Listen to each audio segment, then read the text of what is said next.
بسم اللہ الرحمن الرحیم۔ قرآن مجید کو، اس کی ہدایت کو، اس میں بیان کردہ دین و شریعت کو ٹھیک طور سے سمجھنے کے لیے جاننا ضروری ہے کہ قرآن مجید کا طرز بیان کیا ہے، قرآن مجید کس طرح سے چیزوں کو بیان کرتا ہے۔ اس ضمن میں سب سے پہلے بات جاننی چاہیے کہ قرآن مجید اس طرح کی کوئی کتاب نہیں ہے جس میں موضوعات کی فہرست بنا کر انہیں ان کے متعلقہ ابواب میں زیر بحث لایا گیا۔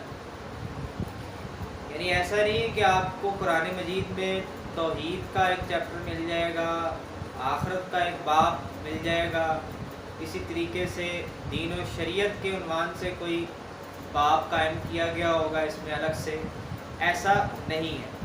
قرآن مجید میں توحید زیر بحث ہے، آخرت پر گفتگو کی گئی ہے، دین و شریعت اور ایمان و اخلاق کے مباحث بیان کیے گئے ہیں، رسالت زیر بحث ہے، لیکن یہ سب چیزیں ایک رواں سلسلہ بیان میں بیان کی گئی۔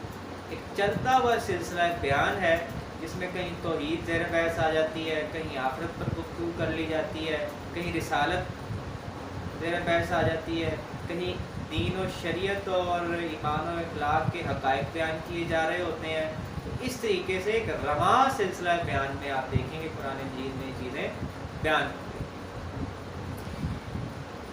اس کی ایک وجہ ہے، اس کی وجہ یہ ہے کہ قرآن مجید ایک مجلد کتاب کی صورت میں نازل نہیں ہوا، یعنی ایسا نہیں ہے کہ اللہ تعالیٰ نے ایک تصنیف شدہ کتاب اپنے پیغمبر کے ہاتھ میں پکڑا دی اور یہ کہا کہ اب جاؤ لوگوں کو اس کو پیش کرو۔ ایسا نہیں ہے۔ قرآن مجید رسول اللہ صلی اللہ علیہ وسلم کی دعوت کے مراحل کے لحاظ سے قسط وار تھوڑا تھوڑا کر کے نازل ہوا ہے۔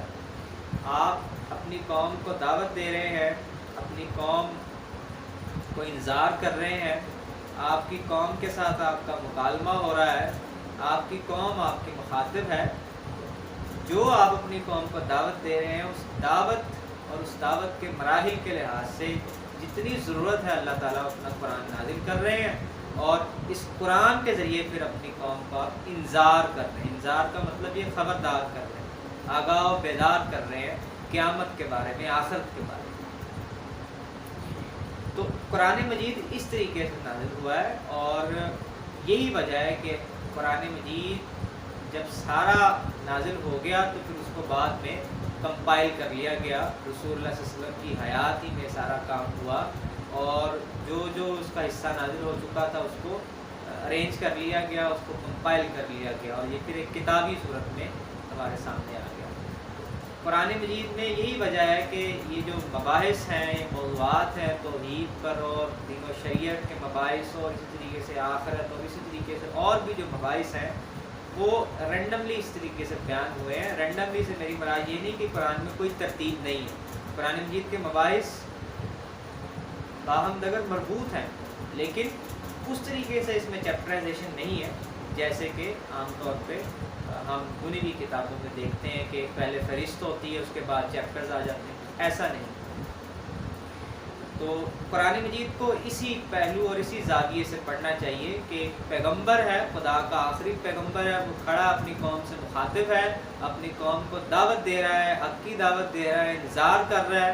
اس لحاظ سے قوم کے ساتھ بات ہو رہی ہے، قوم کے ساتھ مکالمہ ہو رہا ہے۔ مخاطبین میں مشرکین قریش ہیں، منافقین ہیں، کہیں مسلمان مخاطب ہو جاتے ہیں، کہیں مدینہ میں منافقین اور اہل کتاب یہود و نصارہ کی طرف روئے سخن ہو جاتا ہے۔ تو اس طریقے سے کلام میں یہ مخاطبین شفٹ ہوتے رہتے ہیں، کلام شفٹ ہوتا رہتا ہے اس طریقے سے۔ تو یہ قرآن مجید کو اس پہلو سے پڑھنا چاہیے۔ یہ ایک پیغمبر کی دعوت و انذار کا بیان۔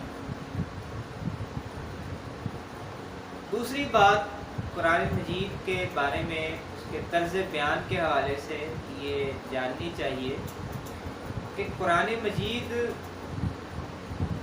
چیزوں کو اصول میں بیان کرتا ہے۔ خاص طور پر اگر ہم دین و شریعت کی بات کریں تو دین و شریعت کے جو مباحث ہیں، ایمان و اخلاق کے، دین و شریعت کے، ان میں وہ اصولی بات بیان کرے گا۔ ظاہر ہے کہ دین کا اپنا ایک نظام فکر ہے جس میں اس کی چند بنیادیں ہیں، وہ اپنے چند بنیادی مقدمات رکھتا ہے، اس کی چند اساسات ہیں، اس کے اصول ہیں۔ قرآن مجید ان بنیادوں کو، ان اساسات کو، ان اصولوں کو محکم کرتا ہے اور واضح طور پر بیان کرتا ہے۔ ان کی اطلاقات کو، ان کی تفصیلات کو، ان کی فروعات کو وہ نہیں بیان کرتا۔ قرآن مجید اصول میں چیز کو واضح کرے گا، وہ اس طرح سے اس کی اطلاقی تفصیل آپ کو نہیں دے گا، پرنسپل واضح کر دے گا اور اس کی امپلیمنٹیشن کو آپ پر چھوڑ دے گا۔ اس کی مثال میں قرآن مجید ہی سے واضح کرتا ہوں۔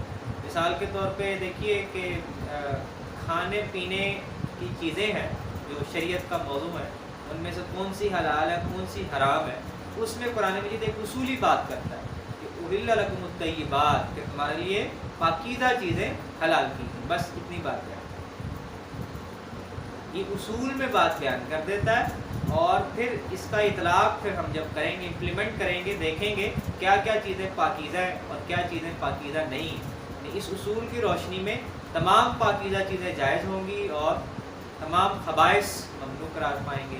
تو اس طریقے سے میں نے مثال سے واضح کرنے کی کوشش کی۔ قرآن مجید اصولی طور پر چیزوں کو واضح کرتا ہے، اصول میں رہنمائی کرتا ہے، اور اصول میں رہنمائی بہت بنیادی اور بہت اہم ہوتی ہے، اس لیے کہ جب آپ کسی چیز کو اس کی اصول میں، اس کی بنیاد میں جان لیتے ہیں تو اس کی فروعات، اس کی اطلاقات، اس کی شرح، اس کی تفصیلات، یہ چیزیں اسی اصول پر مبنی ہوتی ہیں، اصول پر ہی اس کی امپلیمنٹیشن مبنی ہوتی ہے۔ تو آپ جب اصول میں چیزوں کو جان لیتے ہیں تو پھر اس کے فروعات، اس کے اطلاقات اور اس کی تفصیلات بھی آپ سے آپ متعین ہیں۔ تو قرآن مجید کا یہ کمال ہے کہ وہ اصول میں چیز کو واضح کرے گا اور آپ کو گویا ایک بنیادی چیز آپ کے ہاتھ میں رکھ دے گا کہ جس کی روشنی میں آپ چیزوں کو دیکھ سکیں۔ تو یہ دوسری بات ہے قرآن مجید کے حوالے سے کہ اصولی طور پر چیزوں کو بیان کرتا ہے، خاص طور پر دین و شریعت کے مباحث۔ اور کہیں کہیں اطلاقی تفصیل بھی جہاں ضروری ہو وہ موقع کے لحاظ سے کر جاتا ہے، لیکن بنیادی بات یہی ہے کہ وہ زیادہ تر اصولی چیزوں کو بیان کرتا ہے۔ تیسری بات یہ کہ قرآن مجید، تیسری بات اصل میں دوسری بات سے متعلق ہے، وہ یہ کہ قرآن مجید چیزوں کو خاص طور پر عبادات کے باب میں آپ دیکھتے ہیں کہ وہ یہ کہتا ہے کہ اقیم الصلاۃ یا اقیم الصلاۃ وآتوا الزکوٰۃ، نماز قائم کرو، زکوٰۃ ادا کرو، روزہ رکھو، حج کرو، لیکن ان کی کوئی تفصیل نہیں بیان کرتا۔ بس یہ کہہ دے گا کہ نماز قائم کرو، زکوٰۃ ادا کرو، یہ نہیں بتائے گا نماز کیا ہوتی ہے، نماز کی کیا تفصیل ہے، روزہ کیا ہوتا ہے، اس کی کیا تفصیل ہے۔ اب یہ کیوں تفصیل نہیں بیان کرتا؟ اس کی وجہ یہ ہے کہ قرآن مجید اپنے پس منظر میں پوری تاریخ رکھتا ہے، یعنی اس کے پس منظر میں انبیاء علیہ السلام کی دینی روایت کھڑی ہے۔ یعنی ایسا نہیں ہے کہ قرآن مجید کے مخاطبین دین و مذہب سے واقف نہیں ہیں، وہ ان اصطلاحات سے واقف نہیں ہیں، وہ ان اصطلاحات سے واقف ہیں۔ آپ اگر عربوں کی تاریخ کا مطالعہ کریں تو آپ کو یہ معلوم ہوگا کہ عرب، قریش، ابراہیم و اسماعیل کی اولاد ہیں، پیغمبروں کی اولاد ہیں۔ اسی طریقے سے بنی اسرائیل، ان کے ہاں تو پیغمبری کا سلسلہ باقاعدہ طور پر جاری رہا ہے۔ تو ایسا نہیں کہ قرآن کے اولین مخاطبین جن سے وہ بات کر رہا ہے وہ دین و مذہب سے واقف نہیں ہے، انہوں نے اپنے یہاں بدعات پیدا کر لی ہیں، انبیاء کی دینی روایت کو بگاڑ لیا ہے۔ وہ ان اصطلاحات سے واقف ہیں، وہ نماز کی اصطلاح سے واقف ہیں، روزے سے واقف ہیں، حج سے واقف ہیں۔ قرآن مجید کہتا ہے کہ یہ حج کے تو مہینے تو معلوم ہے تمہیں۔ آپ دیکھیے روزے کا جہاں حکم دیتا ہے کہتا ہے کہ تم پر ایمان ملو، روزے اسی طرح فرض کیے گئے کما کتب علی الذین من قبلکم، جیسے کہ تم سے پہلے لوگوں پر فرض کیے گئے تھے۔ تو قرآن خود تاریخ بیان کر دیتا ہے، اپنے پس منظر میں جو چیز وہ رکھتا ہے اس کو بیان کر دیتا ہے۔ تو قرآن مجید انبیاء علیہ السلام کی تاریخ کی روشنی میں بات کر رہا ہوتا ہے، اس لیے اس کو ان کی تفصیلات کرنے کی ضرورت پیش نہیں آتی کہ وہ یہ بتائے آ کر کے جی نماز کیا ہوتی ہے۔ یہ بالکل ایسے ہی آج میں آپ سے کہتا ہوں نماز پڑھ لیں تو بتانے کی ضرورت نہیں پیش آتی کہ نماز کیا ہوتی ہے، نیچے نوٹ نہیں لکھنا پڑتا مجھے کہ نماز یہ ہوتی ہے اور نماز کی تفصیل یہ ہے، طریقہ یہ ہے، اس لیے کہ میرا جو مخاطب ہے وہ واقف ہے کہ نماز کے۔ میں کہتا ہوں کہ بھائی کرسی پر بیٹھ جاؤ، ایک آدمی اس سے واقف ہے کرسی کیا ہوتی ہے، مجھے یہ بتانا نہیں پڑے گا کرسی 4 پائے والی ایک سیٹ ہے اس کے اوپر بیٹھ جاؤ۔ اسی طریقے سے یہ جو عبادات کی اصطلاحات ہیں اس کی وضاحت قرآن کے پیش نظر ہی نہیں ہے، اس لیے کہ وہ ایک تاریخی پس منظر میں بات کر رہا ہے۔ انبیاء کی جاری کردہ روایت جس میں وہ نماز پڑھتے تھے، روزہ رکھتے تھے، عبادات ریچولز ان کو کہا جاتا ہے،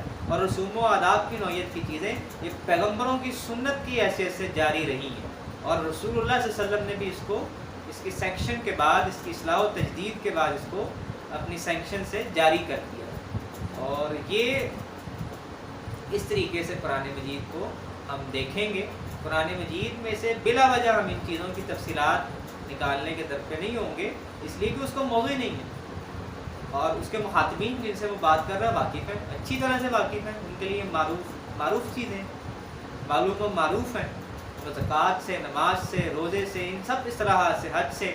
حج تو ابراہیمی علیہ السلامی کی جاری کردہ روایت ہے۔ یہ چیزیں قرآن کی ہسٹری، اس کی تاریخ سے متعلق ہے، اس کے پس منظر میں یہ انبیاء کی روایت ہے۔ قرآن مجید دین کی پہلی نہیں بلکہ آخری کتاب ہے،